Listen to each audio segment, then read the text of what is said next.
You know, as a collector of sorts, I often find myself trying to always get the most special outcomes for any game I play.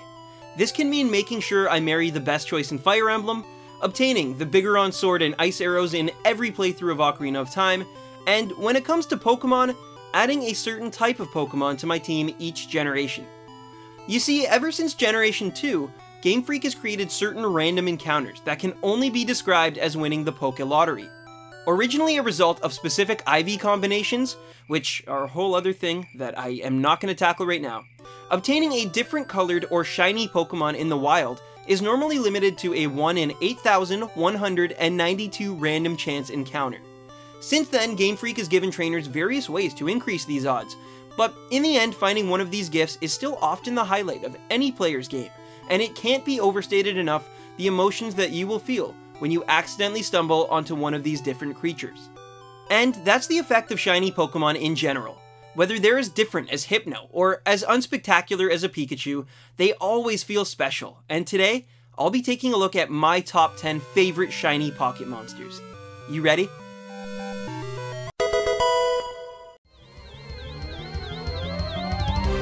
This is a very popular choice when it comes to these types of lists, and for the most part, I'll try to be a little more original with my choices, but there's a reason Trevenant makes this countdown. The typing and design alone were always very cool in my opinion, but I always felt that the coloring was a little too reminiscent of Pseudo-Wudo for my taste. However, emphasizing its ghost typing with this red and white color scheme really helps set this shiny apart. Gen 6 is known for many things in the Pokemon community, and one of them is how they finally got shinies so right, and Trevenant is a perfect example of this. Speaking of Gen 6... Yeah, I know, it's once again an obvious pick, but you have to admit that this version of Greninja just looks so much cooler than the friendlier blue version. Greninja is both a water and dark type, and with this black and red balance, you really begin to notice the latter. He looks like a ninja in the best way possible, and just outclasses his Gen 6 counterparts by being so sleek and minimal. Sometimes less is more, and in the case of shiny Greninja, this definitely holds true.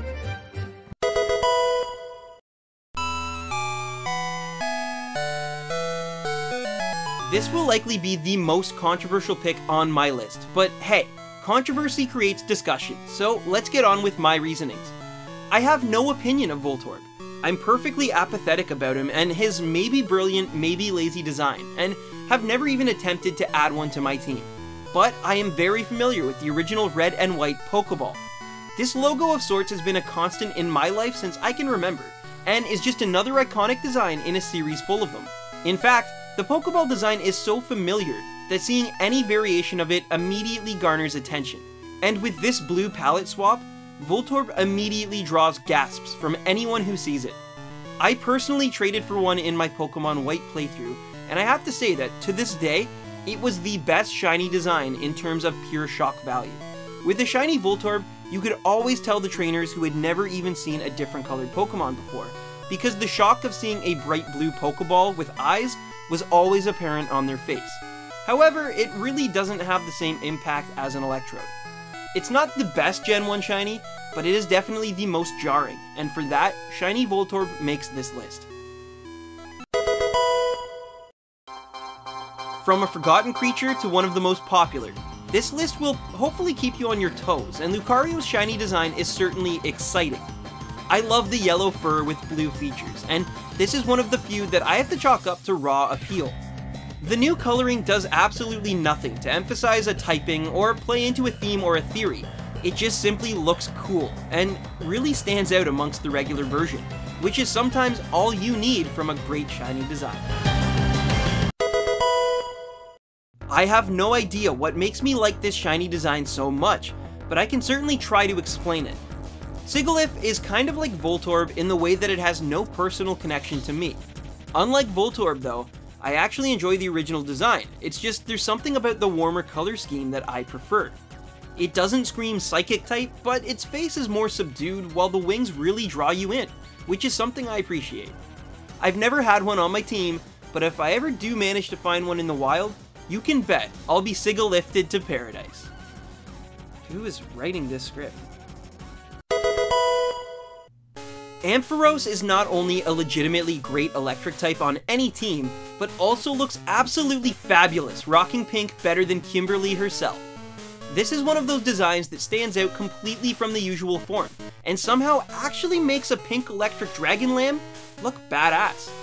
The blue tail and forehead jewel also look great together, and this color scheme works so well, you'd probably be forgiven if you just assumed it was a female form. I've never had one in any playthrough despite trying, as I love the original Pokemon already, but hopefully, next generation, I'll be lucky enough to add this gorgeous creature to my team. Just imagine whooping your rival with this pink god of destruction, and don't even get me started on Mega Shiny Ampharos.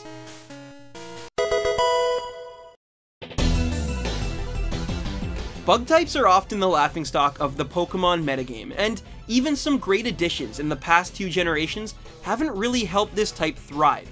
However, one of my personal favorite designs to come out of the spectacular Generation 5 was a Selgor. This Pokemon sort of looks like a ghostly superhero, with a vibrant mask adorning its head, but it's only when you see a shiny one do you truly appreciate how badass this Pokemon looks. The subdued smoke-like body and the golden-orange mask with bright pink markings really stand out on this type of Pokemon, and let any challengers know that they should prepare for trouble. Admittedly, this is just another entry that made the list for aesthetic purposes, but once in a while you get a shiny Pokemon that trumps its original design in every way possible, and a Selgor is a perfect example of that.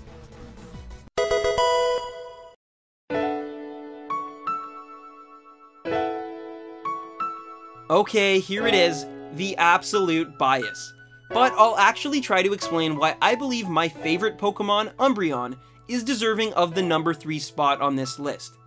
If you search any Pokemon on Google, this will be one of the first results, as Shiny Umbreon is easily one of the most popular shinies ever since Generation 2. And I think it's because it really invokes all of the criteria I've mentioned so far on this list. Firstly, its main color scheme is subtle. Instead of pitch black, it's a touch lighter, but overall nothing too crazy. It's only when you change the traditionally yellow rings to a bright blue shade that this design really begins to pop.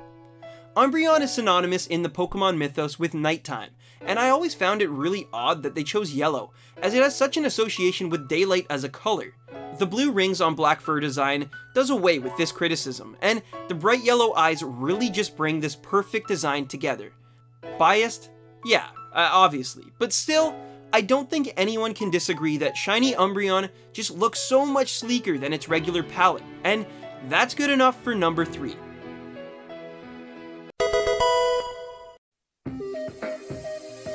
Wow, we've actually gotten pretty far with no more Gen 6 representation.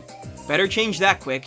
But seriously, Helioptile is one of my favorite Pokemon from the beauty that is Generation 6. The hat-like design on its head, its dry skin ability that makes it a great electric type for any playthrough, and those bright blue eyes. This electric type is powerful and adorable and looks great to boot. So when I accidentally caught a red one in the wild, I knew that it was a big deal, even as far as shiny encounters go. The blood red body is so striking, and the yellow aesthetics on its forehead and ears complete the look.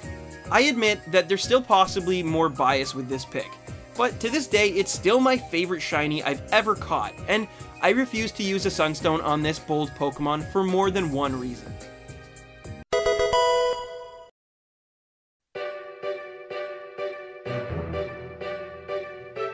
Gen 6 introduced probably the 2 best fossil Pokemon since the original in Amora and Tyrant, and regardless of which one you chose for your adventure, we can all agree that they both are great additions to any team. That being said, I personally believe that Tyrant and more so Tyrantrum are the far superior Pokemon for any playthrough. I mean, sure, Amora is a very cute design, but overall the Tyrant line is just more powerful, and can be an absolute staple when taking on the Elite Four. But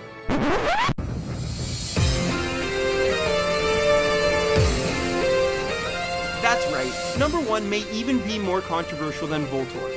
I mean, there are over 700 Pokemon, all with a shiny form, so why does a very new, very average Pokemon top this list? Well, there's a few reasons. Firstly, Amora has a very specific look.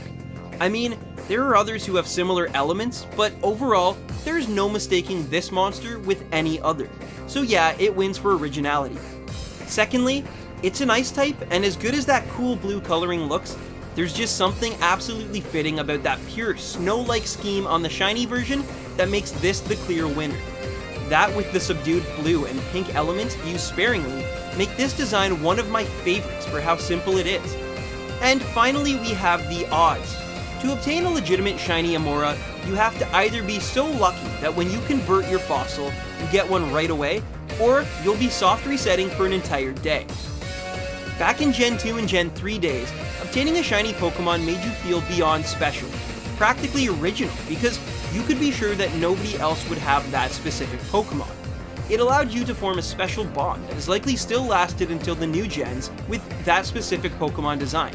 But nowadays with Game Freak introducing things like shiny ribbons and friend safaris that can positively influence your chances, finding a shiny in the wild or in an egg just isn't quite as powerful as it once was.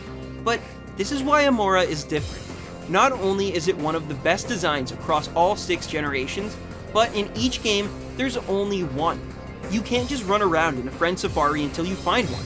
You get one shot, and you either have to win the lottery or sacrifice so much time just at a chance of receiving one. It makes it a little harder to obtain, even among shinies, and it's all 3 of these reasons combined that make Amora my top pick for the best shiny ever. Thank you for watching.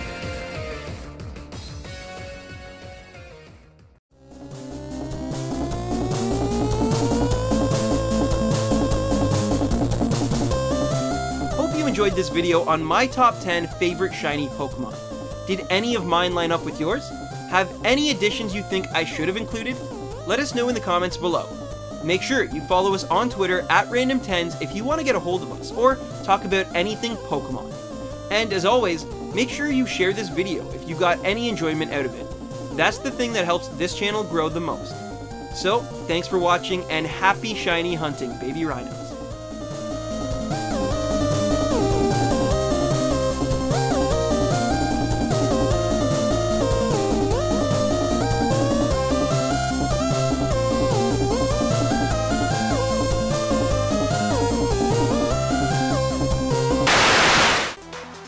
Sir, the video has been uploaded as you asked.